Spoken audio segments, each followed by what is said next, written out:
આજે આપણે રોકડ પ્રવાહપત્રકનો અભ્યાસ કરીશું, પરંતુ તે પહેલાં આપણે જોઈએ કે મોન્ટી છે પોતાની પોકેટ મની કેવી રીતે વાપરે છે. તો મોન્ટીને તેના ફાધરે ₹500 પોકેટ મની માટે આપ્યા હતા. તે તેની આવક તે માટે તે રોકડ પ્રવાહ થયો. પરંતુ હવે તે તેમાંથી ₹200ની સ્ટેશનરી ખરીદી છે, તો તે જાવક રોકડ પ્રવાહ થયો.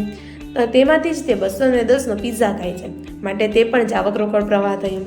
આમ મોન્ટી પાસે 500 - 200 - 210 તેની પાસે ₹90 બચ્યા.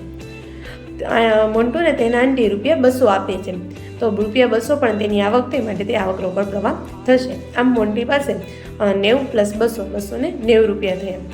તો રોકડ આવક પ્રવાહ અને રોકડ જાવક પ્રવાહ નોંધવા માટે જે પત્રક બનાવવામાં આવે છે તેને આપણે રોકડ પ્રવાહ પત્રક કહીએ છીએ. તો કોઈ પણ ધંધાદારી પેઢી હોય તો તેમાં ઘણી બધી આવક રોકડમાં થતી હોય, જેને આપણે આવક રોકડ પ્રવાહ કહીએ છીએ. દાખલા તરીકે વેચાણની આવક, મિલકત વેચાણની આવક, લોન, ઇક્વિટી શેર બહાર પાડવા. તેવી જ રીતે ઘણી બધી જાવક રોકડમાં થતી હોય તો તેને આપણે જાવક રોકડ પ્રવાહ કહીશું. દાખલા તરીકે ખરીદી, મિલકતની ખરીદી, ખર્ચા, પ્રેફરન્સ શેર પરત કરવા. તો હવે પછીના આગળના વિડીયોમાં ઈવા અને ઇથન પોતાની ઇન્ટેન્સિવ કંપનીમાં રોકડ પ્રવાહપત્રક કેવી રીતે બનાવે છે તે જોશું. Thank you.